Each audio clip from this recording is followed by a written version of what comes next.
Ayun, magandang araw mga idol at mga kababayan. Noong nakaraan ay inihatid ko po sa inyo yung resulta ng ginawang survey ng DZRH, MBC DZRH na kung saan ay nangunguna po doon yung mga kandidato na pambato po ng dating Pangulong Rodrigo Roa Duterte. At ngayon nga po mga idol ay ihahatid ko po sa inyo yung resulta ng isinagawang survey po nitong MRS o Mindanao Real Stores sa mga kandidato sa pagka-congressman naman po sa Davao City, mga idol. At isusunod na po natin yung resulta ng isinagawang survey po ng Pulse Asia para po sa 2028 presidential election. So yan, unahin po natin yung resulta ng na isinagawa po ng MRS sa mga kandidato sa pagka-congressman po ng Davao City. Ayan, pakinggan niyo po, babasahin ko mga idol. At ilalagay po natin sa screen para masundan po ninyo yung akin pong binabasa. Ayan, ipinost po ito, ipinost din po ito ng DNB Philippines. Ayan, Paulo Pulong Duterte leads big in latest survey. Davao City, March 19, 2025. The race for Davao City's first district congressional seat in the 2025 midterm elections is heating up, and the latest MRS Congressman Preference Survey reveals a commanding lead for incumbent Representative Paulo Pulong Duterte. Conducted from March 10 to March 16, mga idol, 2025, ayan, sa kasalukuyang taon, with 2,500 respondents across the district. The survey highlights the Davaoenos' strong preference as the election season approaches. Ayan.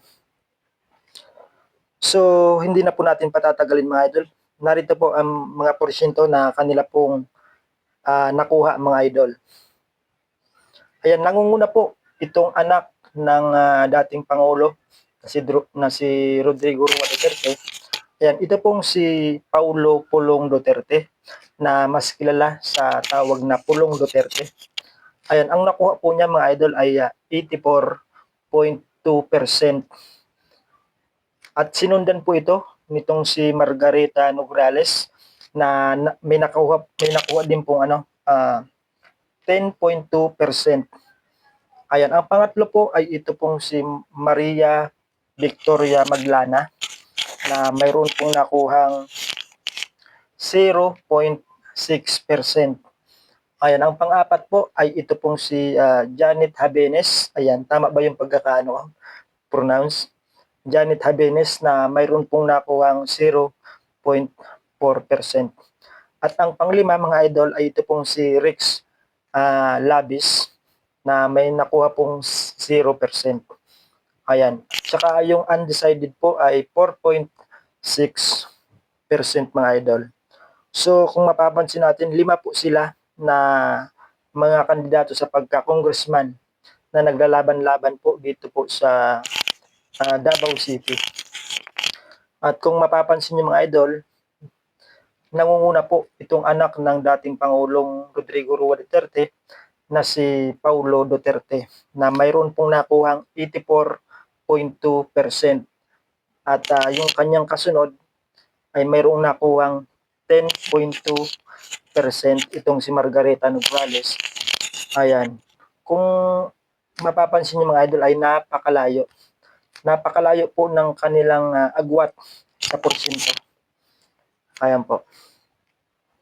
So isunod na po natin yung isinagawang survey din nitong Pulse Asia para po sa mga posibleng tumakbo sa darating po na 2028 presidential election mga idol. Ayan, ito po ay isinagawa po ng Pulse Asia noong February 20 to February 26, 2025. Ayan, babasahin ko po sa inyo at ilalagay din po natin sa screen para masundan po ninyo yung atin pong binabasa.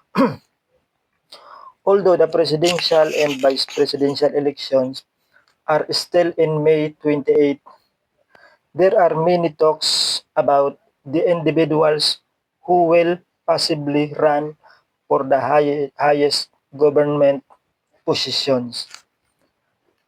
Ayan, so ito na po yung resulta ng ginawa po nilang survey.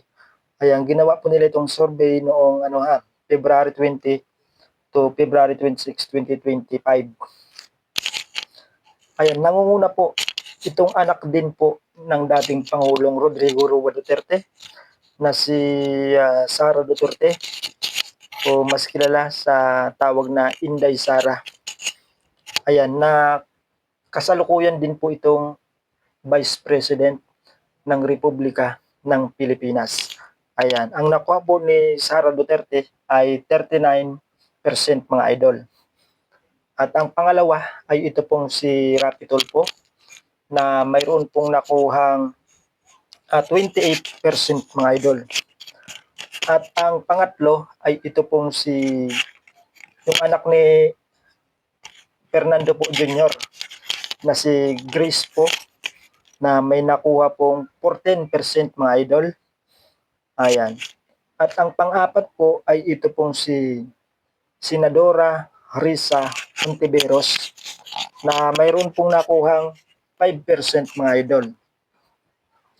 Ayan, ang pang 1, 2, 3, 4, 5, pang-lima, ito pong pinsan ni BBM, pinsan ng Pangulong Bongbong Marcos Jr.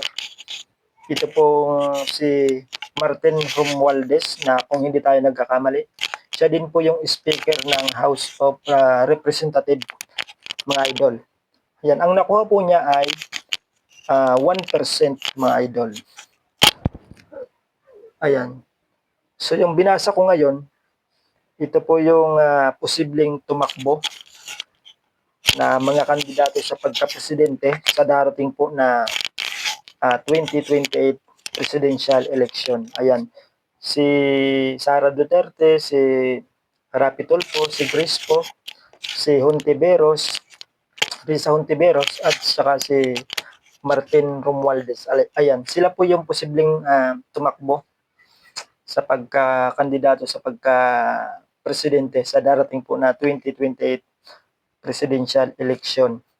Ayan, at kung mapapansin niyo mga idol, nangunguna po yung magkapatid na Duterte. Ayan, nangunguna po yung yung dalawang anak nitong si dating Pangulong Rodrigo Roa Duterte. So kung ma-analyze ninyo ng mabuti mga idol, ay talagang malakas pa rin sa mamamayang Pilipino yung mga Duterte. Kasi nung nakaraan, yung survey nung Vice Mayor at saka pagka-mayor sa Davao City, ay nanguna din yung mag-ama na si former President Rodrigo Roa Duterte at si Basti Duterte.